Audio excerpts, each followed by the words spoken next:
restaurants you've probably seen. This restaurant? Yeah. Oh, I'll just have chicken quesadilla Okay. and hungry. Thank you. No problem. We had straws. I don't remember when, but when I moved back here, it was a big one. Oh, Yeah, the big boy was still out front. Okay, so we want this for 7? 7 o'clock. Okay, you don't want me to bother you or anything? Nope, you're good. Okay, Just give me a knock and that keeps me on time. okay, no problem. Because I'll talk all night otherwise. Okay, I'll tell you in half an hour before. Yeah, just knock on about 15 minutes, please. Okay. Well, all right, guys, we're gonna get started 10 minutes early if that's okay. All righty. Well, again, I want to thank you guys for making the adjustment for us last minute. All right, with everything going on. I'm going to spend a little bit about here, just to kind of some things, some house cleaning stuff. While you're here, feel free to use the restroom. The restrooms are out there. If you need something to drink, raise your hand, let Jenny know, and we'll get your stuff refilled for you. If you want me to wear my face shield, I will. I have a clear face shield I can put on. If that makes you feel more comfortable, I will. Well, yeah, I'm totally helping. If you want to wear your face mask, you're fine. Personally, I'm not worried about it, but if whatever you guys are comfortable with, we've got everybody distanced away, so you're good, okay? So, but if you need gloves or anything like that, we do have that available. But I have these cool little face masks I got from my hairdresser that make me look cool. But technically, when I speak, people want to see my mouth and stuff for people that read lips. So, but if that's what you want, please let us know. Jenny's my wife, and I'm Greg. Together we have 10 kids. No 10 way. kids, holy cow.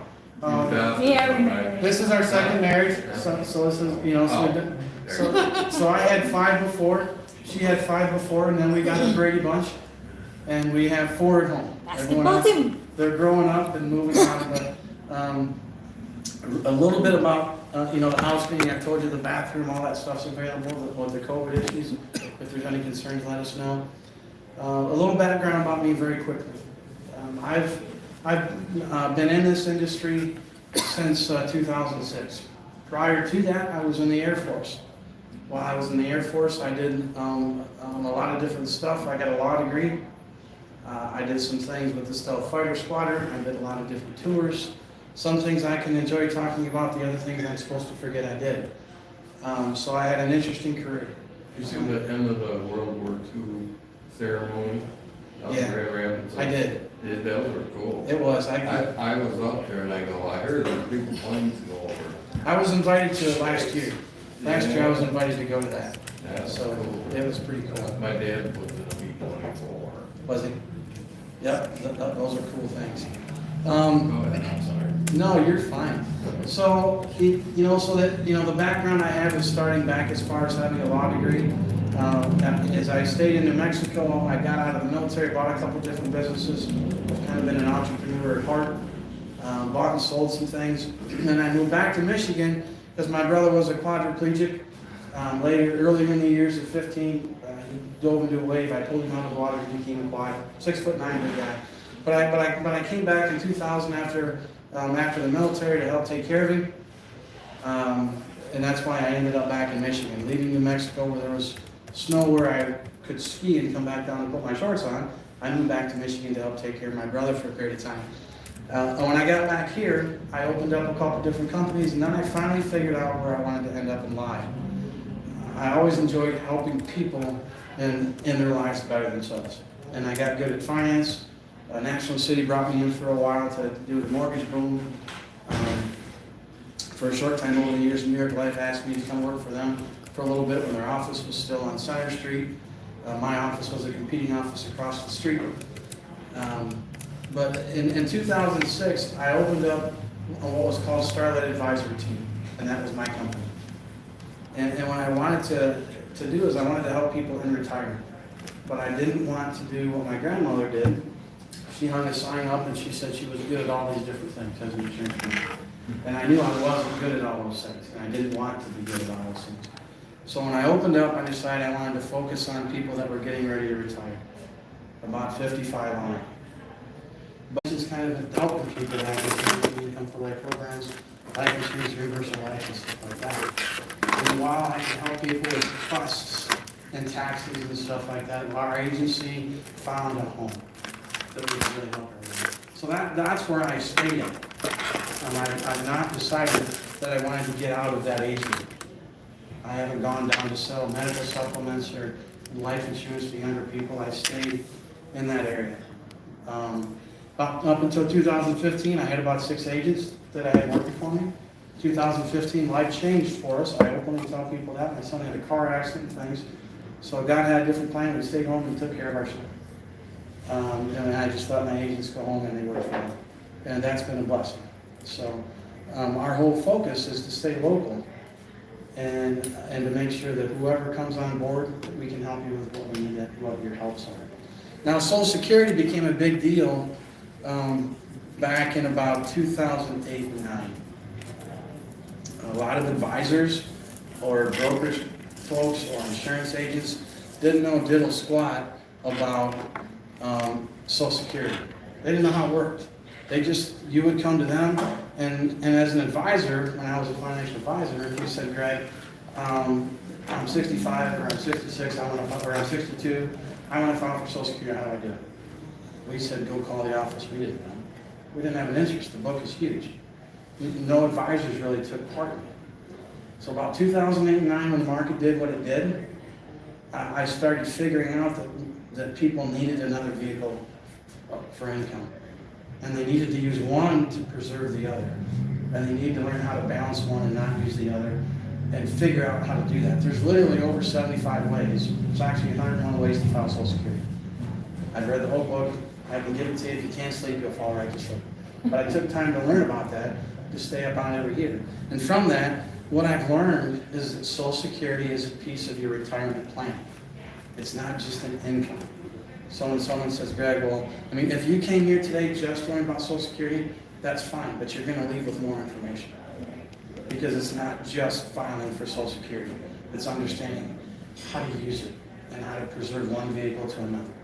Okay, so when I learned and understood how to do that, I could sit with somebody on a one-on-one situation, take off the skull and get all their details and figure out what Randy's situation was. And if Randy said, well, Greg, when do I file for Social Security? My answer to him would be, I don't know. Because we'd have to sit and talk. Until we take the skull off and get all the details, filing for him and when to file for him is different for you because your situations are all different. Maybe he can't delay it, maybe you can. Maybe you want to take your Social Security and not use your 401k. Maybe you want to use your 401k and not use your Social Security. Maybe you've been married and divorced for 10 years. And maybe you have a spouse that's passed away. There's a lot of scenarios that go into when does that work right. And especially with the economy today, I'm not going to beat up or try and sell the news. I'm just going to tell you with the way things are today, things are changing a little bit. And your portfolio is kind of like a sailboat. Does anyone like to sail or been on a sailboat before? When the winds change, you got to change the sails. You got to go with the wind. If you don't, you're just going to sit there and go in circles. So we're going to talk about that. Open up your folders. Inside your folder, there is a survey. There is a sheet. It's the first one there. On your right-hand side, it should be. Or on your left-hand side. Make sure you fill that out. Okay? Because at the end of it, you're going to fill it out. You're going to set an appointment for us to sit down one-on-one. There's no obligation. We're not trying to do anything other than figure out what we can do to help you. Turn those into Jenny, and we're going to draw one, and someone's going to get a free $25 gift card to a restaurant or a store of their choice. And I'm going to text it to you at our first appointment. We'll give it to you right there. So get that filled out, and then get that to Jenny. Okay? Do we have to put our Social Security in there? No, that's not till, if you decide to do business with me, then at that point, then that's there. But that shouldn't be on there, those are forms that we've had. But Okay. yeah, just fill that out, go on the bottom, and then, after we're done here, set a date and a time, we'll get together. I'm only here in a suit because I'm making a first impression. I'm generally just in jeans and a polo shirt. That's generally, folks don't want us to see us in suits anymore, oddly enough. So with that, we're gonna get cruising. How's Social Security look? How does your portfolio look? They say, well, I hope it lasts. I hope it's still there. I hope when I retire, things happen. I learned a long time ago that hope is not a plan for retirement. It doesn't work, okay? And you know, the other one here too is I always ask people, what script are you using for your retirement plan? One of my business coaches and mentors, his name is Orrin Woodward. He's Inc. Magazine's top 20 business and marketing advisors for the world. And I still talk with him about once a week, and he's constantly reminding me about, Greg, what is your script? And as you talk to your clients, ask them if they're using their script or their financial advisor's script, or their parents' script, or their brother's script. And so figure out what your script is for your plan, not somebody else. Not, well, my mother did this, so I'm going to do the same. Or my neighbor's brother's uncle's cousin who did school for a living, he said this is his script, so that must work for me. Figure out what your script is and not anybody else's. Those are some of the things you guys have taught me over the many years, the folks that are in your group, on not following other people's script. Make sure it's your plan. And are you willing to learn how to surf? What we mean by that is everything's changing right now. And it's always going to be changing. You're either going to ride the wave or you're going to get run over by it, but either way it's coming. So things change. While you're working, things are here. When you go into retirement, things aren't. Social Security was once this, and now it's not. So, things change all the time. Here's some basic questions. Does it make sense to take an early retirement for benefits at 62 and get paid for a longer, period of time? Or does it make sense to wait until you're 70? I don't know. When I first watched this presentation by another advisor, he gave everybody in the room answers. I'm not going to do that because I don't know until we sit down. Does it make sense for Connie to go ahead and draw hers at 62? Or does it make sense to wait till 70? I don't know. We'd have to see what the situation is. Really, the only time, and generally, if somebody comes to me and says, Greg, there was a couple that was signed up for this seminar and they decided not to come on the phone as we talked, because their only income was Social Security and working part-time. And they were 62 and asked if they needed, if it was best for them to file. Well, based on the conversation, they didn't have anything else. So for them, maybe at 62 was a good time for them to file because they needed it. Okay? But, so it's just based on situation. Is anyone planning on living past the age of 79? Plans are different. My dad just had open heart surgery, had the zipper. And his dad died at 85 of a heart attack. When my dad's 76, probably would have died of the same, but now he's had the zipper, so he'll probably live long. Because they caught it ahead of They time. have a triple? Yeah, he did. He had the full zipper. He's thinking about getting a tattoo. He said it was a zipper there, but I hope he doesn't. How often do you have it? 10 weeks ago. And he's able to lift 20 pounds right now. There's some stuff in here, some basic questions you can ask yourself. And, here at the end of the day, only 1% of the population delay until age 70. So very few people are able, there's two categories in that 1%. There's very few people delay it till they're 70 because of this. The ones that draw before that, they've listened to advice that was given to them generally by not an advisor, or they watched the news, or they just took a consensus and they flipped it on because that's what everyone else was doing. Or they actually needed, through advisement or common sense figuring, that they needed to take it because they had no other income. They had no 401k, they had no savings, they had no checking, they had a part-time job and they needed Social Security service. Health, too? Yes, there's a lot of those people who do that, and there's health issues too. So there's a lot of reasons in it. Let's go through this. How do you maximize Social Security? That's really a puzzle piece that I look at. Social Security is a puzzle piece. I'm not going to sell you on doing anything, but I'm going to tell you what the puzzle piece of Social Security is based on your estate. So keep an open mind as you're going through here, okay? Yes, I'll get the elephant in the room. Yes, I'm trying to grow my agency. Yes, I'd love to see you on in my company, but that doesn't mean you're going to. I want you to first put your wallets away, your purses away, and let down and just learn about Social Security. History on it. 1935, August 14th, President Franklin D. Roosevelt signed into law the Social Security Act. Now, Social Security, a lot of people don't know, is the oldest form of income on the earth today. I'm a history buff. Social Security was around way before 1935. You go back to the Bible, there was tax collectors. They went around, they collected taxes. Taxes were paid.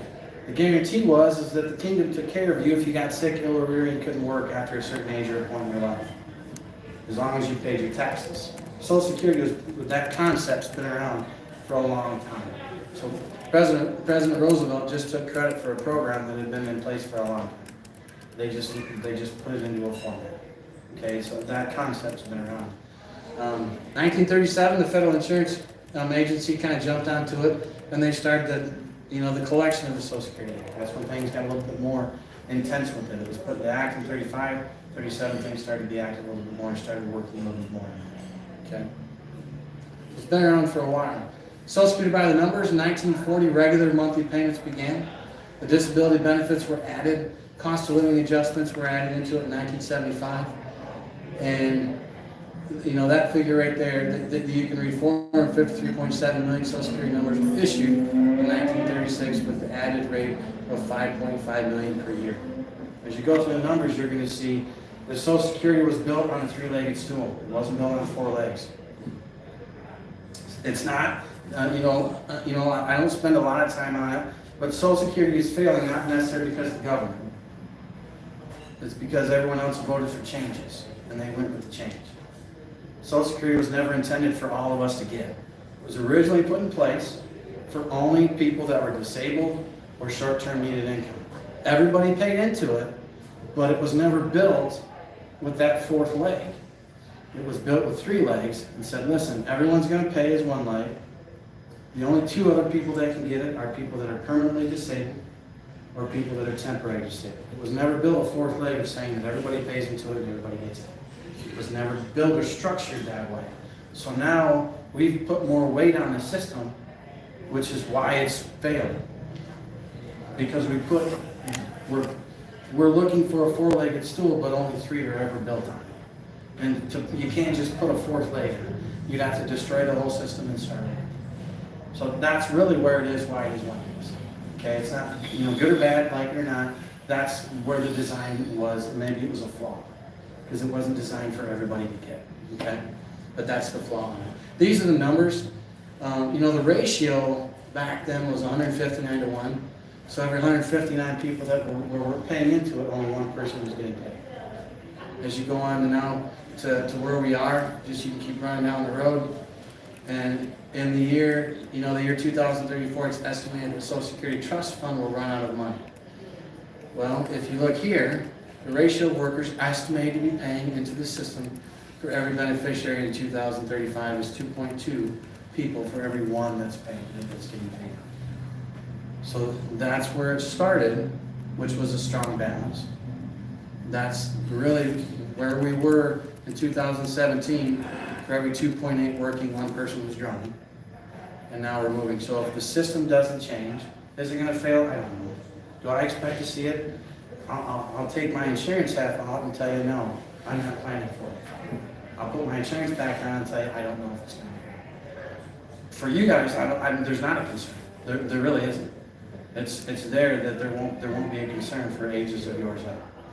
But for folks like Jenny and I that are in our 40s still, I'm not planning for it. It's just not, for me, it's not good planning. So, but as long as you have it, use it. But use it the right way. Use it in the the puzzle piece. Yesterday and today. Here's when the Old Age Act was put together, the Old Age Survivor and Disability Insurance Act was added on to that. Part of Social Security that created some changes. The first monthly check. Can you imagine being the first person to get the check and get excited for $22.54? How many of you would be excited today if you got your Social Security check for $22.54? That was the first check. And she was excited to get it. She received an income, an increase in 1950, and she passed away, at the age of 100. So that's how simple it was back then. Okay. Some examples really quick on that, but part of what we want to talk about with this tax example with the Cleavers, with the Beaver and Ward and that old family, the perfect family in America. The wife was home, the husband went to work, never any big issues, and money never ran out. It was a perfect lifestyle back then. But things are changing. Does anyone know the new tax law for your required minimum distributions now? Okay, we'll talk about that. Write that down. If you want to know the new required minimum distribution law, it's changed. It used to be 70 and a half, that you could leave your money in an IRA or a 401k until it was 70 and a half. You didn't have to take money. And then you had to take required distributions. Now that law's changed. So if you want that, write that down, and then we can talk about that. That law's not the same. They changed it, okay? So Matt, and that goes into part of your social security plan for some people on when that RMD is needed and when it's not, because you can delay. So let's figure out here on how to find out your maximum benefits on social security and see how that works, okay? Using your online statement, you can actually see, so you can go into your social security accounts if you don't have them. You can register on there, go to the website, and you can register. You can see your online statements anytime you want. Every quarter, they're going to change. So you can go on, log on, create a username and password. It's easy to prompt through. It'll ask for your name, your birthday, your social security number. It'll bring you up, and boom, you can see your statements every month. They are going to change every month, but you can see them as they change. Okay? So, that's how you would do that. So it's just socialsecurity.gov/myaccount. So, all right. Did you get that down? I always wait for people to write it down. I done. Yeah. I always hate taking notes. I'm in the middle of taking notes, and they move the slide. But yeah, so you can do that. Now we're going to talk about some of the qualifying factors.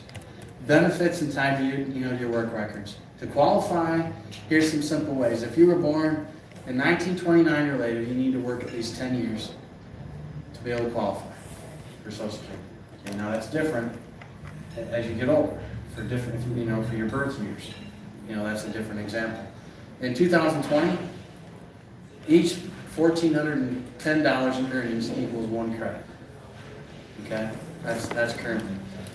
You can earn a maximum of 4 credits per year, and 4 credits in 2020. You can earn all 4 of your credits in the first quarter if you're making enough money. But you can't make more than 4 credits a year. I have a few friends of mine that get all their credits right in the first quarter. So the rest of the quarters don't count. That's the max you can get. You must earn at least $5,640 to receive all 4 credits in a single quarter, and you can earn at least $5,640. Your Social Security benefits will be based on your highest 35 years of earnings. So It's based on 35 years. it is. You have your highest income earnings for those years. All right. We'll talk about later how you can fix it, how you can change some of that. If you worked 35 years, if you work exactly 35 years and you're going to retire, and you don't like how 3 of those years you can go back to work as long as you haven't kicked it out and increase your years and get higher years. Some people do that. Most people don't, because they don't know they can do that. They just think they're 35 years and it's done and they quit. It's the highest. So if you've only worked 35 years, that's your highest 35 years. If you worked 50 years, they'll take the highest out of those 35 years of those 50.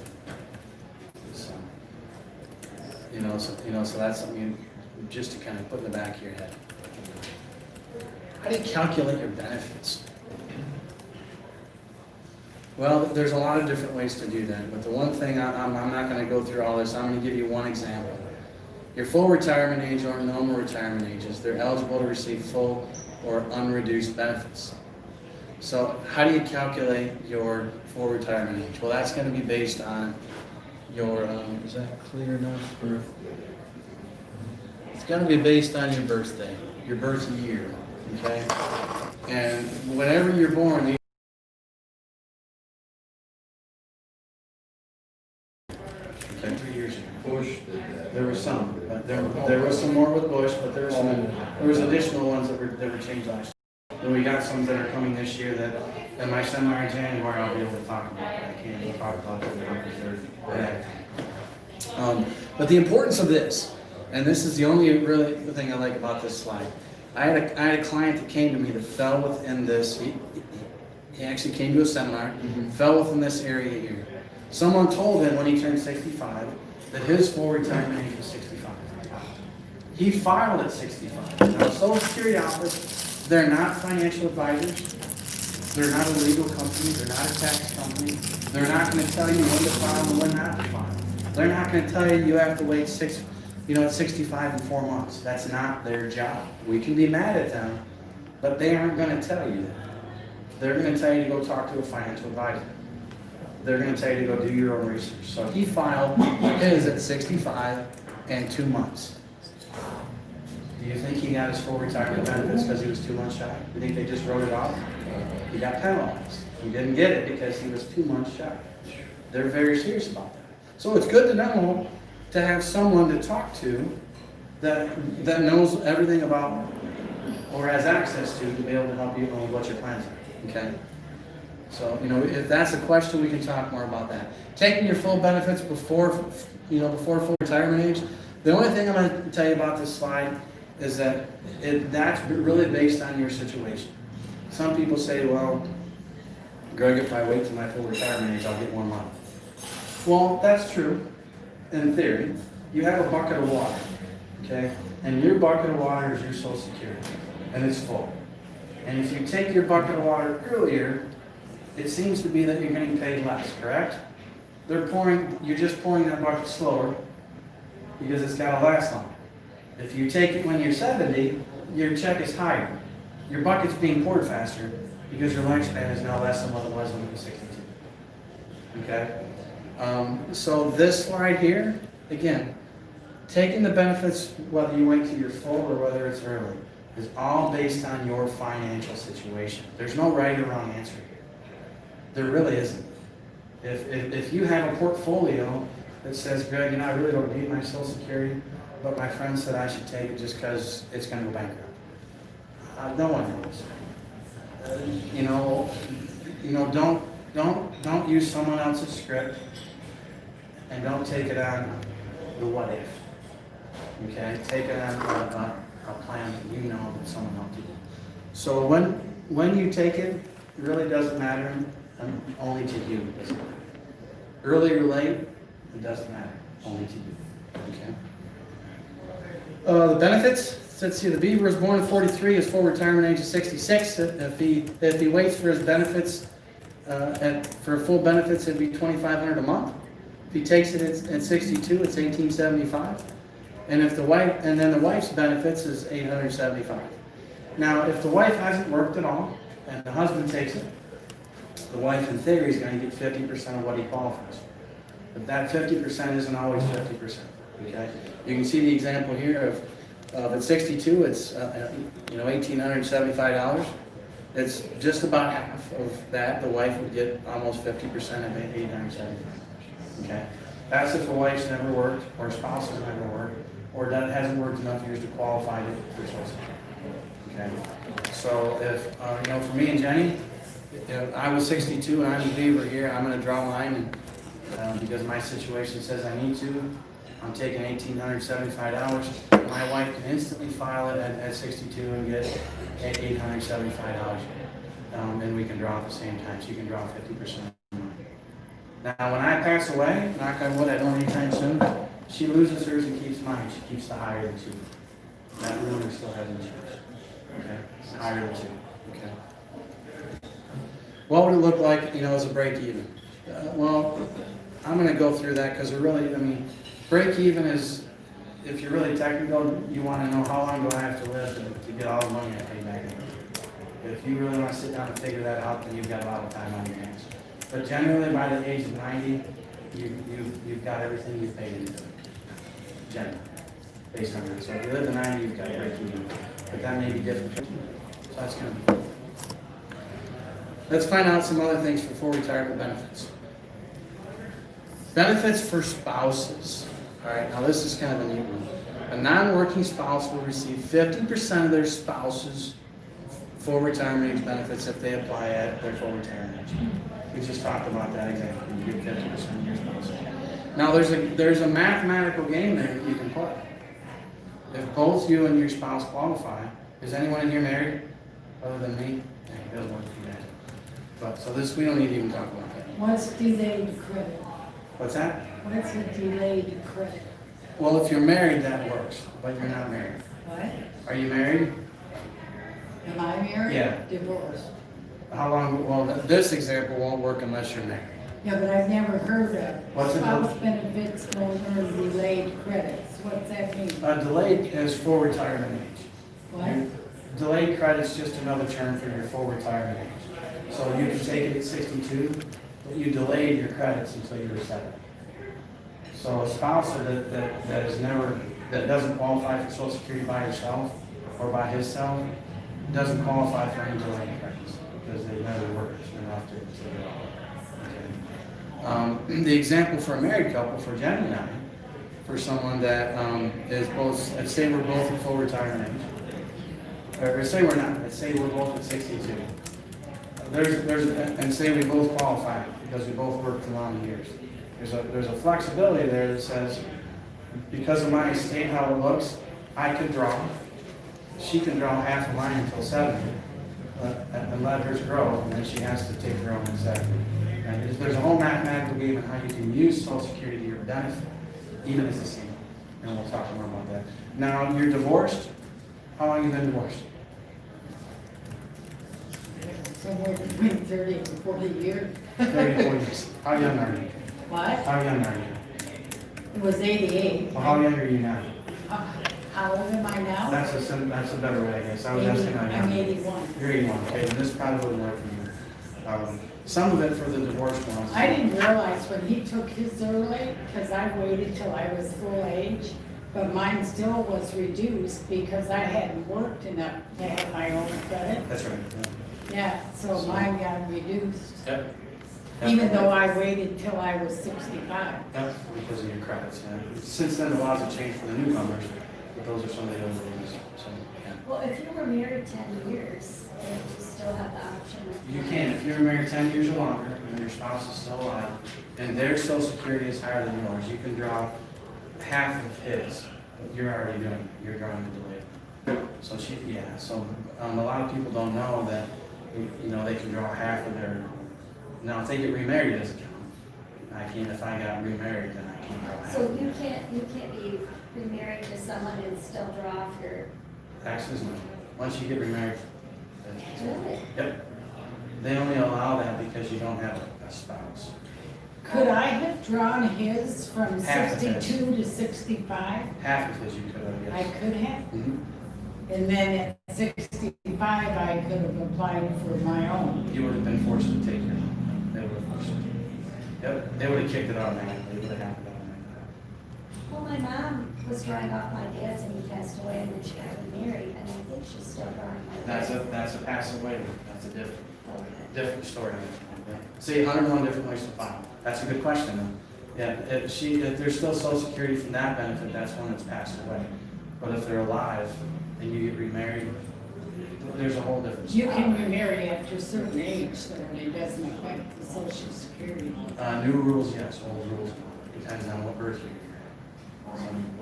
Yeah, there's a lot of stuff that goes on. You don't want to go on what's up here, too much up here. But yeah, it changes. It's very good. It's very, I mean, for us, it's simple because we know about it. But yeah, there's age differences and period differences. Yeah, it's interesting. So, but yeah, that's why your mom still gets that, though, because her husband passed away. And that's more of a Social Security, like beneficiary type. Yeah, thing. yeah, I remember. Yep. So your spousal benefits, we've kind of talked about that already, we've gone through that. Something that's been divorced 10 years or longer. Now you're not remarried. Now if you make, I just put a single. but you're not drawing right now, right? No. Okay, so this doesn't work for you, don't worry.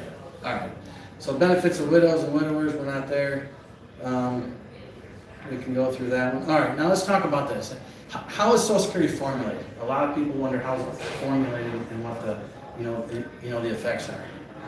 The benefits while you're working. Okay, at age 62, it's reduced $1 for every two above 18,240. Now, the year you reach your full retirement age, it changes. It reduces $1 for every $3 above 48,600. So now, once you're past your full retirement age, this is your first year. This is when you reach it, the end of your first year. After that, there's no reduction. You can work as much as you want. There's no reduction. So once you hit your full retirement age during that year, that's effective, but after, You can't draw off your ex or until he draws his, can you? Say he waits till he's full age and you're 62, can you still draw off of his if he's not drawing? no. I didn't think so. Oh, I don't, yep. So, so that's how it works. So after your full retirement years, you can work as much. So when your birthday is on your full retirement age and you're working that year, do you have to wait till the next year? No, it's just for every, there's a dollar reduced for every $3 that you earn above 48,600. So let's say 70 is your full retirement age. During that year till you hit 71, this affects you. At the end of your full retirement, which is 71 on your birthday, after that, you can make as much as you want of it. And that year, if you make it under 48,600, then you're still okay. That's correct. Yep. But you gotta stay below that. Okay? That make sense? That make sense or not? So when you reach your full retirement, you're age 70, okay? That birthday starts for 12 months for your next birthday. During that year, for every dollar, it's reduced $1 for every $3 that you make above 48,600. So you better make sure that you make under 48,600. 48,000 and forget the 600. Just 48,000, don't make above that, and there won't be a reduction for every $3. That's at 70? And that's At your full retirement age, whatever That's your the full year that retirement. you turn your full retirement. Yep, and then on your the end of your full retirement age. When you start collecting Social Yeah, Security. so if your full retirement age is 70, Right. don't make over $48,000 The year that you turn full. the year. And then when you turn 71, the next day you can start making as much as you want thereafter. It's just that 1 year that they keep doing that. Now, there's still a penalty here, before, it's just, age 62 to your full retirement age. So even at age 62, if you're working, it's reduced $1 for every $2 above 18,000. So they're pretty strict in between here. That's why a lot of people don't draw Social Security at age 62, and if they do, they're working part-time. They're staying below that, or they have a pension already, and things like that. Isn't that like $17,000? If you're collecting Social Security, you can't make under 17,000. 18,240. How is it up to that? Yep. All the way up until your full retirement age. And then it goes up to 48,600. And then during that 1 year, and at the end of that 1 year, then the sky's the limit. Does that make sense? Okay. Write that down if that's a question, because that's important to understand. That really is, that can be an important piece in your retirement. Well, if you don't pay attention, you're getting screwed. You are, that's If exactly you're right. working and making money, then they're taking it. And sometimes they don't take it. Sometimes they'll pay you and ask you to pay them back when they figure it out. And, So you've got to watch that. It's not like that. It's not the example that I gave you. You would assume that, they're just going to reduce it out of my check. They're supposed to. When they don't, they send you a bill. when you file your income tax. Exactly. Yep, that's great. So let's figure out how how the taxation benefits are, for filing. For married and joint, there's your different, figures there. Single head of household, married, fund, how you understand it. Let's talk about government pensions and how the offset is. So for example, if the Beaver family, the wife was a nurse and was receiving $2,100 a month from her non-covered hospital job. Okay, she's got a job, she gets paid $2,100 a month. And the spousal benefit is reduced by $1,400, 2/3 of $2,100. What does that That mean? means if you're married and your spouse you're working, you're gonna file joint, and he's collecting Social Security, that's gonna affect you. That's correct. Because it all goes into one bucket. Or you can get into a tax situation, you can file a married, joint, single. Why would they reduce hers? Why wouldn't she get half of it? Because she's working. And it's all based on, these are all based on normal situations for Social Security. You're gonna be taxed. You're gonna be taxed. Now, are there situations outside of this to where now today, the Beaver's wife can protect herself? Yes, based on how she could file and things like that. But these are general examples of if she's receiving $21 a month from her non-covered hospital job, her spousal benefit is reduced by $1,400. So that's 2/3 of When 21. it says non-covered, it means she's not paying into Social Security. No, it just means she's paying in, but she's making too much money. So they're gonna reduce your benefits. Does that make sense? So she's gonna get paid less, so. And again, this generally isn't a real big problem when you hit this phase, but if you're worried about it, this is where the puzzle piece can look together and go, okay, if Social Security is really important in my life and I have to continue to work, then you really want to understand how it operates, and you know how much you can make and can't make. If you're in a situation to where, less than 5% of the nation is, to where Social Security is not anything they need to depend on, they could get two monkeys about it, and they're not drawing until they're 70 and it sits in their account. But the rest of the 95% of the nation, almost 75% of the people today use Social Security as a living expense and not just an extra. That's the other thing. Social Security was not designed to ever maintain a lifestyle. It was designed to bridge the gap. But a lot of people are using it as I have to have it to pay my bills. I have to have it to retire. Let's talk about Medicare and Social Security together. This is something that our office deals with as well, but I'll run through this fast. Medicare begins at age 65. You're going to get Part A and Part B. If you're fully retired, and you got, in Part A and Part B, and you get enrolled, Part A is already enrolled automatically, you're going to get a letter in the mail that says, please check this box and return if you don't want Part B. A lot of people don't read that letter, and they assume it says if you want Part B, check the box and mail it back. So they mail it back and figure out they canceled Part B. So make sure you read all those letters when they come in. For people that don't have any health benefits when they retire, this is important. My sister's in the medical field. Most of them don't have the benefits when they retire. You're paying for your own. Self-employed people, you're paying for your own. So you're going to use Part A and Part B. If you retire with benefits and you retire before 65, your company is going to be the main beneficiary of your benefits. When you hit 65, Part A and Part B is going to be the primary, and your company is going to fall secondary. It'll make an automatic switch. Okay? If you're still working and making a lot of money, and then you elect to do your Part B, I think it's gonna cost you an astronomical. It will if you're still working. Yes. Again, that's situational. It's situational based on how you do that. Because Part B is based on your income.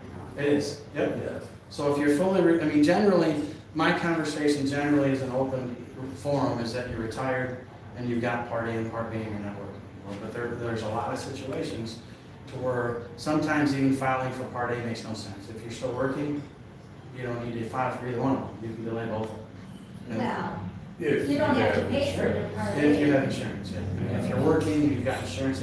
I've got a few clients of mine that are above 65 right now, and they've delayed Part A and Part B because they're still working. So you don't have to pay for the Part A, so why would you delay it? Well, because if you get caught having that's an insurance question. If you get caught having two primary insurances, they're going to Well, argue if you're against it. working, then it's gonna be primary, and then you'll have Medicare secondary. But they can deny it. You can turn it off, and then when you retire, you just turn it on. Just turn it on. Because you're not billing it anyways. It's an inactive policy. I knew there was a penalty. You can leave it on, but it's an inactive policy. It's not going to fall as a second. It doesn't fall as because you're still working. It's not free until you retire, or what we see currently. So we just went through that with my dad, because he's still kind of doing the work. Here or there, however that works. But that's just what we're seeing in general. When billing, if you're seeing something different, then it's.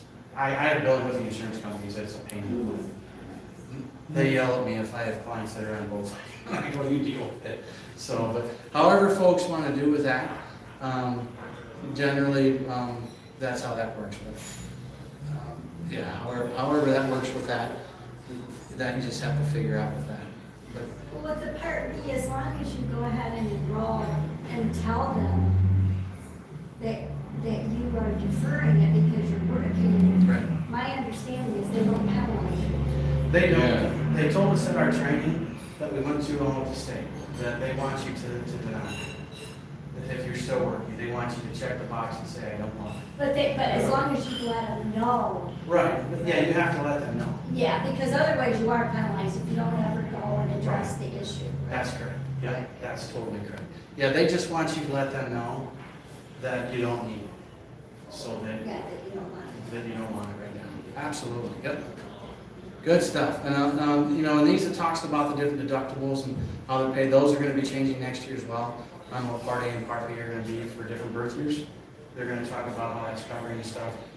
I know my son's got special needs in this. That's changing next year for him, and how that works. I don't know why.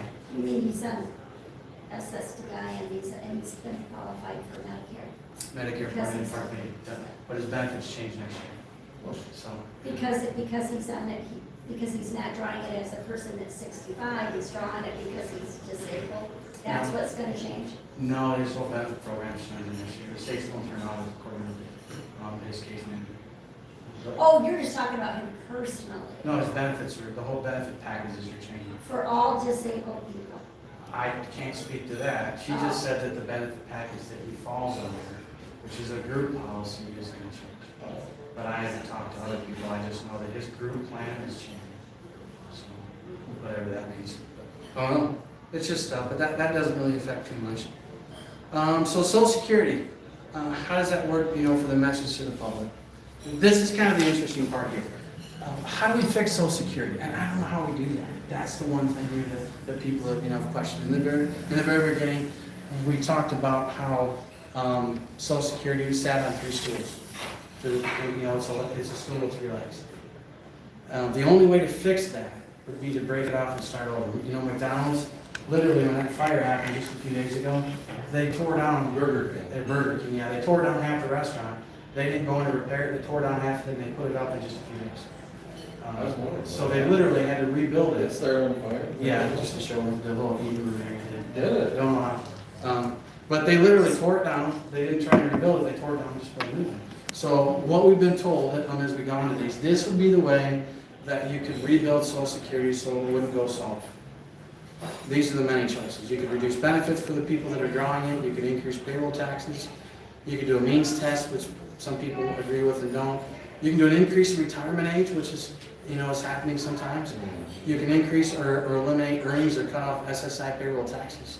So basically you'd have to stop things. You'd have to ask people like yourself, how would you like us if we changed your stop your Social Security so we could help you? Would you agree with that? Probably not. My dad wouldn't either. He couldn't, because that's part of their, you know, that's how it is. A lot of people that are drawing Social Security, and we couldn't say, hey, we need to reduce your benefits so we can help the whole system change. That's just not feasible. So these are things that, you know, that they've looked at over the years as analysts going, to make Social Security not go bankrupt, to last longer, to put that 4th stool on, we'd have to be. Whether it happens or not, who knows? I have no clue. Social Security reform may include, you know, a lot of those different things. But, you know, they're tax deferred. They penalize you before you're 59 and a half. Well, I know that, but you couldn't believe the taxes they took out of that, when they took out of Yep. They take that much out of that. No, and there's a way that we can help you with that to help reduce that. When that accountant talked to me years ago, we can help you reduce that on the withdrawal. So you can write that down as a question because there is answers to that. Non-qualified money is you got your paycheck. You're in the bank and you decide to go buy your own stocks and bonds, put money into a CD. That's a non-qualified money. It does not grow tax deferred. You get a 1099 at the end of every year, 1099-R, and you pay taxes on your gains every year. So Is that a law? no, that's non-qualified money. That's money like, you got your paycheck, and That's taxed. you went, and that's been taxed, and you went to the bank and bought a CD, or you went and bought stocks and bonds at a broker, and you got a stock account growing. That account's not tax deferred. All your interest is gonna be taxed at the end of every year. So you're losing compounded interest on that. What if I put 5% of my income in for 4 to 5 years? It depends on what kind of account, write that down, and why you're eating no check. Because it just depends on what kind of account. I want to finish up with this, so you guys can eat on time. So it really depends on what kind of account it is. whether it's an IRA or non-qualified. So, say your retirement is at 66 in 2 months, and you don't take it till you're 67 in 2 months, does it grow then? Your Social Security, Yeah, the amount that you receive each month. it will, as long as your full retirement age is higher. You have to, whatever if you're at 66 and your full retirement age is 67, if you don't take it at 66, you take it at 67, then your Social Security grew. Did it? Yeah, because you get full retirement. Okay, and how much do you think 8% each? And that's what it is now. That's changed over the years. 2 years Right. ago, they took that away. We just got that back last year, Okay. okay? You mean the 8%? The 8% was taken away 2 years ago. It was there, they took it away, now they give it back. So that comes and goes. So you gotta pay attention to that as well. So we keep up on that. But all these are different ways to maximize your Social Security by your different investments. Okay, and how are you gonna maximize it? All right? Facts to consider when claiming. You wanna look at your goals. You wanna consider your retirement goals, your current health, your family history, your assets that you have, the factors that will impact your longevity needs, and and a budget that's needed. So when you're looking at Social Security, you're looking at your full estate already. Can I survive off different pockets of my income? So here's kind of some simple equations that we use to help people on filing for Social Security and when it makes sense. Well, you can take your Social Security benefits plus your other income sources, and you can equal retirement income. That's a simple way to do it. Or you can factor in your Social Security benefits plus your other income, plus your pension income, plus your annuity income, plus your withdrawal income, plus your dividend income, plus your interest income, plus your required minimum distribution income equals your required, and equals your retirement income. That's a factor that some people look at. They need all that to survive. Okay, that's another factor. These are examples that I have from clients. That's one point. There's another one that goes, the simple one of, you have your tax on benefits and your net, effect on tax equals your retirement income. So the equation is there, and it's always based on taxation. But everybody's situation is different because the amount of assets people have are different, and the type of assets are different. We took on a client here just a few weeks ago that all of their money was all 401k money. They had no non-qualified money at all. And they had no pension. So all of their money was IRA money. They had no pension, and they wondered, what do I have to do with that? We had another client we took on about a month or two ago that had all non-qualified money, had no pension, and they were going to file for Social Security. So they had a situation where their job didn't have a 401k. They didn't have an advisor over the 35 years to tell them to put money into an IRA and put it all in non-qualified. So there was answers to both situations, but they were different. So when do you, the simple answer is when do you draw Social Security? The answer is we don't know unless we figure out more about this. We don't know unless we know your answers. It's a mathematical question here. How? Well, it's not really that simple. Which assets do you use first? The percentage of guaranteed income. How much guaranteed income do you have coming in? If you have a 401k or an IRA, that's not a guaranteed income. That's a withdrawal vehicle. You can take it, you can take it, take it, take it. It doesn't pay you for life. It's not a pension. A few of my clients have figured out, they thought that their IRA was a pension, and it's not. I've had people that have told me that. Well, I got an IRA, I'll have money forever. Really? I watch If you're Mm-hmm. people. conservative and don't take out more than what you make, then Well, here's the deal too. There's a whole mathematical for that one too. If you take out 5% a year, and the market loses on an average 6% a year, to get back to where you needed to be, you have to put 11%. Can you do that every year? I don't know. There's lots of factors that go into this on how you want to do that. So to have a guaranteed income for life is very different than a 401k because you're not risking any losses. You know it's going to get paid forever. So you have to figure that out. So how much guaranteed income do you have? What's the percent of income from market assets? How many withdrawals are you taking? What are your RMDs, and how you're working after retirement? So how do you So how do you take your withdrawals and when do you file for Social Security? We know after we sit and talk about it. But even that's like a surfboard, it's changing. We have to keep up with what your goals are. Funding a budget or funding the quality of life in a retirement. Most of the people, probably 95% of the people that are in our company, I didn't go out and buy an agency. I started my agency with Tom and Jerry, and I've grown to over thousands of clients. And everybody has told me when they come in and they say, Greg, they bring me their statements and say, Greg, can you do any better for me? So I don't. But what they tell me is this: they say, Greg, I'm not worried about how much I have made. I'm worried about how much I keep, because what I keep affects my spendable income, which is what affects my lifestyle. Nobody comes in and says, Greg, that's how much I make.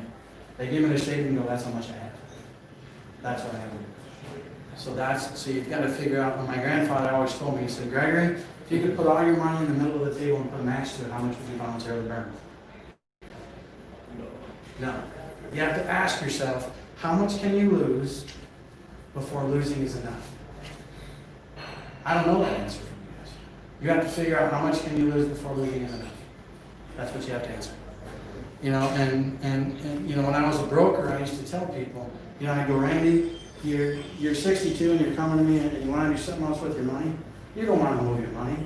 You're in this for the long haul. Well, how long is your haul? I'm 48, you're 62. Your haul's a little shorter than what it was when you started. So you have to figure out that. I was clinically dead for 9 minutes in 2001. I pulled my brother out of a lake when I was 15. Well, my son had his skull taken off. I can tell you, there's no time clock. Life happens when it happens. Okay? So what does your retirement look like? We're going to go ahead and just kind of fly through this. Here's some of the challenges in retirement. These are some of the things that affect your retirement. That one right there is the one I've dealt with the most over the years. Bad advice. You got to figure out what works for you. And the advice isn't necessarily given bad. It was given to people that wasn't the right answer for them, because no one knew their goals. Okay, so it was the wrong answer for their situation.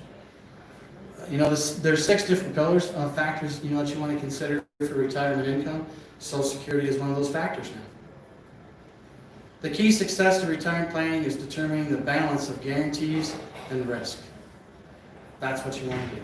Balancing your guarantees to your risk. Social Security is a guaranteed income for you guys.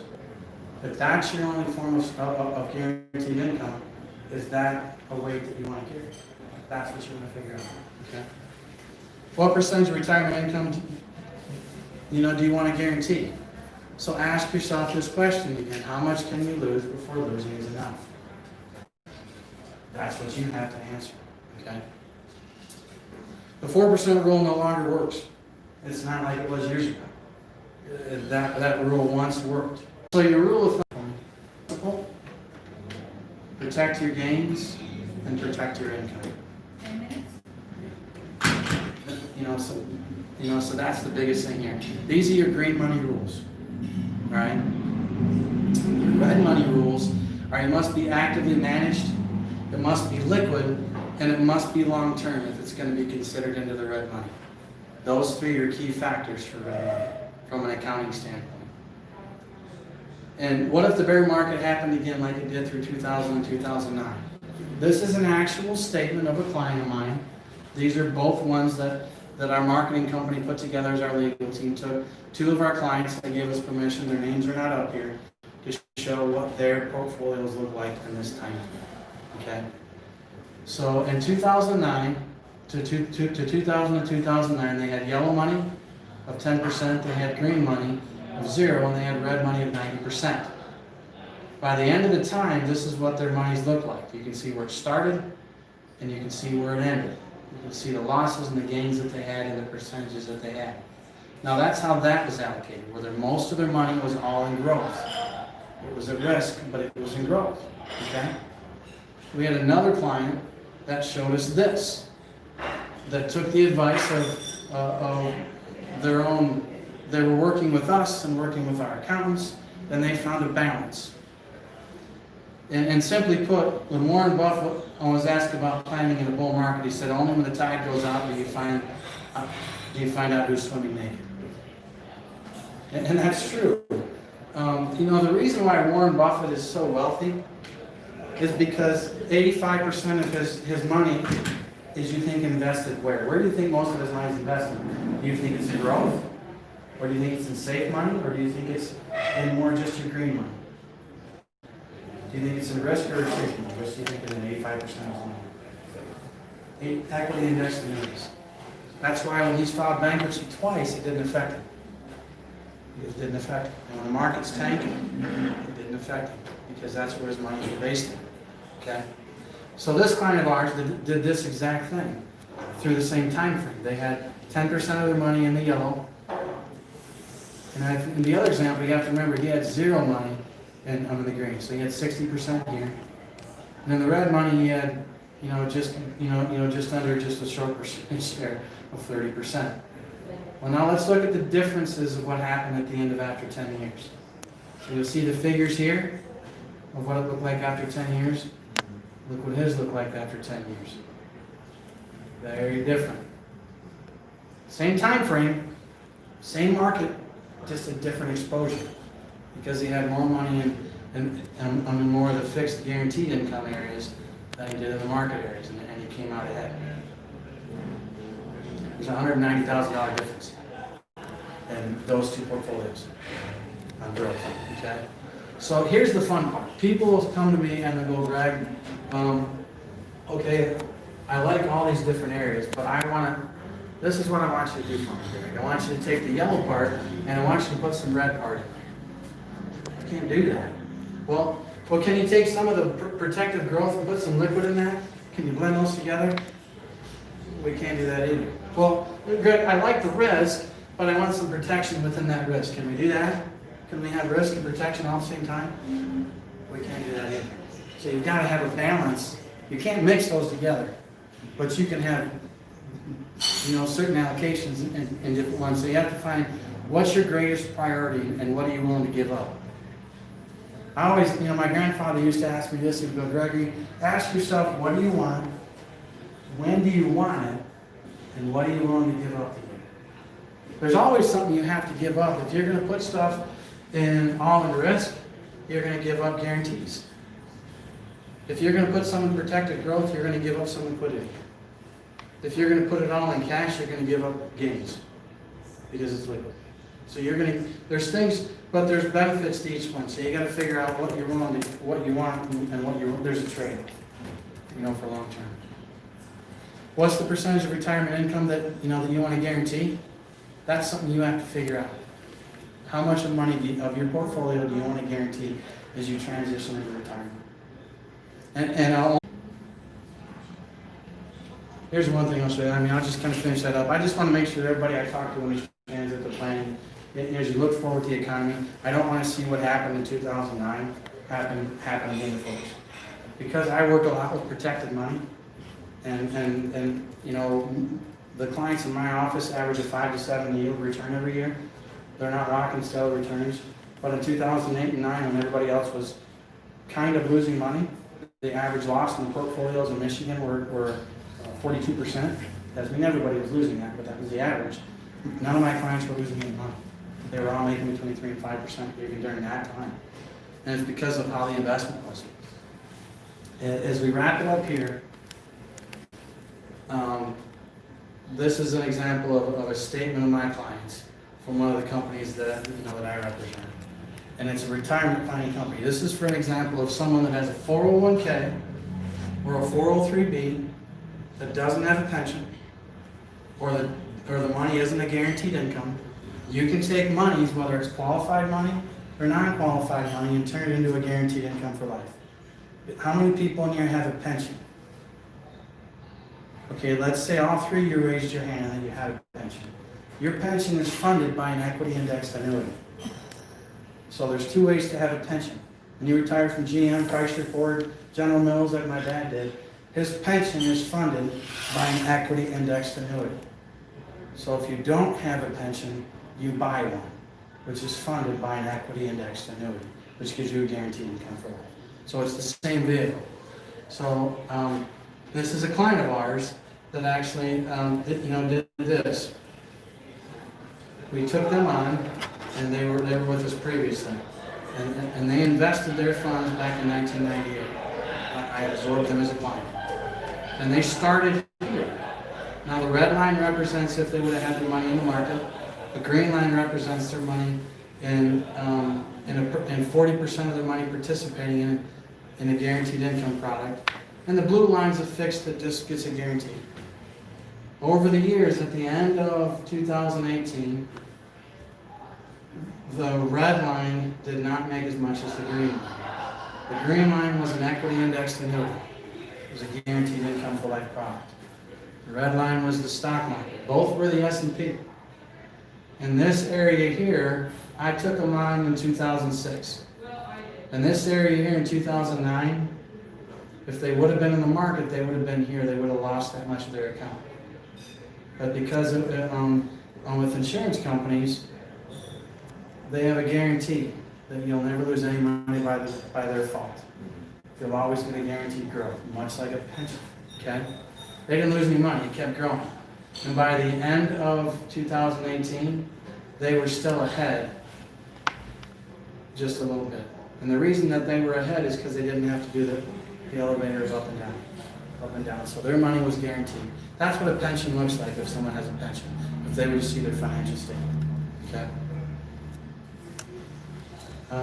These are just some different examples that it talks about how pensions were affected in the Depression and how they were funded, if they were funded by insurance companies or if they were funded by stock market. With the oil crisis, if it was funded by insurance companies, if it was funded by the stock market.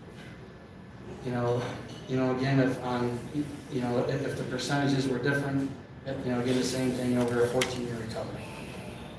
It shows you. Either way, as you look at your Social Security, you look at your monies that you have in your accounts, 401ks, your certificates of depreciation, whatever that is, you've got to figure out how can my Social Security work with the monies that Edward Jones, Ameriprise, everybody else falls under them. They're all just motherships. There's nothing wrong with them, but they fall under. There's always a mothership. We work directly with the mothership. So there's a lot of different things we can do. And in closing, the only thing I'll tell you is this, is that retirement can be very difficult. With really what's happening now, you don't really want to make a lot of mistakes. Over the last few months, I've watched how people weren't prepared. You guys are. But it can change in a heartbeat. $1 million today is not a lot of money. I've watched that disappear in markets tremendously quick. I watched it grow tremendously quick. But you have to figure out what your risk factor is. And if you're all single, you're only depending on you as your own portion of revenue. So, I speak very straightforward that you want to plan for your own planning. The second one is you found a strong agency. I'm not asking you to move anything. We want to sit down and give you a free evaluation. I used to charge $250 for an evaluation. I don't. After I sat up at Mary Free Bed for a few months watching 10 tubes coming out of my son, I prayed about it. God became very important in my life. Decided I wanted to help more people, and I wasn't going to charge them $250 to give them a full Social Security report, a full evaluation that everyone else is still charging. I've lost a few clients because people don't think that, because I do it for free, they don't see a value. But I'm not going to charge you for doing it. We're going to give you a full evaluation, sit down and then figure out what works for you, and we'll come back and give it to you. And find out what answers work for you. About 8 out of 10 people I sit with were able to help. Because our answers are different than what they currently are. We are going to be having more classes. Go ahead, fill out that survey and get it to Jenny. I'm going to be here as you guys are finishing up and eating. And I'll leave you with this. This is going to be what the report looks like. It's a full, detailed, in-depth report. It's not something I just go home and print on one piece of paper. It's actually a full report. The value of it that we used to charge is $250. We're not doing that. So we can go ahead and figure out everything that works for you. With that, I want to thank you guys for coming, listening. I enjoyed your knowledge, man. I need to sit and talk to you. She's got some knowledge that I need to learn more about. The only thing that I didn't share with you that helps our agency is I'm friends with a gentleman here in town that owns and operates 37 different lawn care facilities. It's based out of law. And we've been able to, because we've checked in people to nursing homes, care centers, hospice centers, long-term care centers, we've helped people protect their houses with Lady Bird deeds, and we've protected their estate from spend down and different things like that.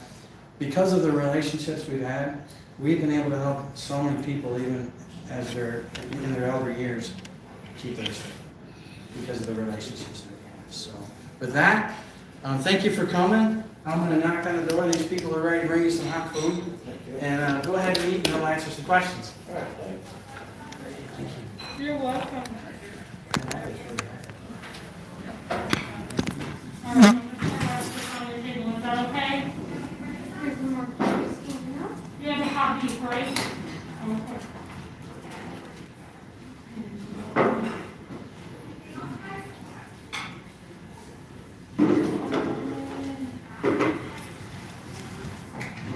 Here's the chicken, Thank you. I know there's immunities and you have to be careful with that. And there's specific type of immunities.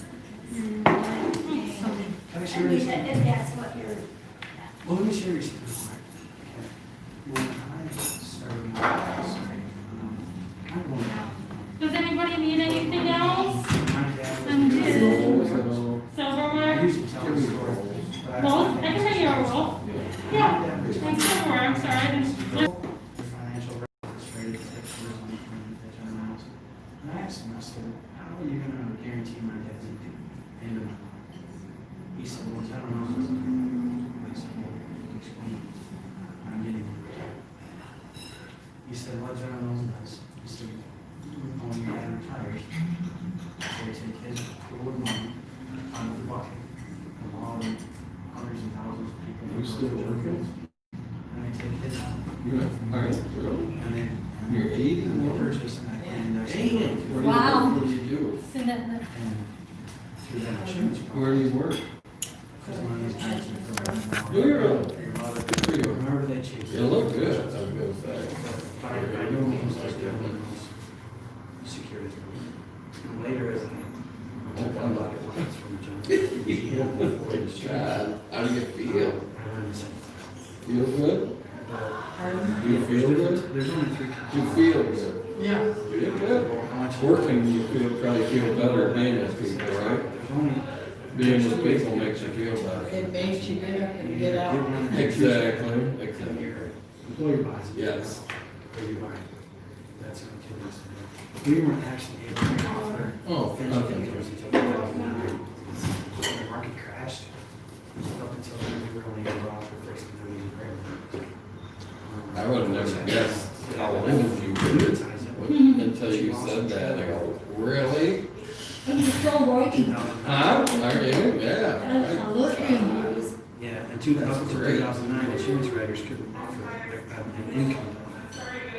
That was hedged by the factors, the corporations. And the market took a big tank in 2008 and 9. The insurance will offer the agencies that, if you didn't have any complaints, you didn't have any charges. I think you have financial longevity in your life, in your your pension. family. You say that, Jen. It's a type of annuity. It's an equity index, same one that. I have to figure it out. Factors. Same one that. But I want to have a trust. Mm-hmm. It's called an To equity put your index. money. And on the second. You should. And I'll go through. It would live on in the I'll program. just show you what it You is. know, I would meet with him because he's a lawyer, but, I have a suit on. from what I've learned, if you have anybody, that can give it to you. Well, my son and his wife started a business, Mhm. and she had 40 years All of of us, we had a experience, big meeting today with the states. and the company went bankrupt. Oh, yeah. Market, So- social security, COVID. So we're all trying to. I don't want to leave anything to So we him, can help with the market change. because I Because markets don't are want very her low between now to and then. have anything. Oh, okay. That's So I gotta find a way to protect him, Mhm. and keep it from You know, her. like I said, for the first There you time, go. there's three different. You can do that. Rabbit trails. To get back to. what Geez, you're blood, talking about. Jews. Yes, the only way to secure, get guarantee you can go to this team. Have an equity index, new bond manufacturer, guarantee pension. And they get all the growth and what's growing. Is that your only By child? yourself, and you get all the growth and what's growing, and you have more control. Is that your only child, your son? No, I have 3. Oh, wow. Yeah, and then sitting down, having a 40-minute conversation over coffee. We can learn about everything. I can figure out, you tell me what your situation is. I then go back to my team. And you're gonna take your role and what you wanna do. And I said, this is what she wants. I said, it looks like it. Everybody looks at it, takes it away together. Marketing firms down in Houston. I don't know when I'm forward, they're together, it's the same company. And then I come back, and it takes me about 3 days. And we get back together and go there. And what company do you work for? I own my own company. But when you're an independent, I've been independent since I was 2006. In 2006, I operated under my name of Starlight Advisory Team, the corporation I named Starlight Enterprises. In 2016, I renamed my company after the changes in that to Pure House Insurance Agency. But don't you invest the money with, I represent about 8 different insurance companies, but I only use about 5. when you say insurance companies, you mean these are the ones that have the annuities? Yeah. I mean, brokerage and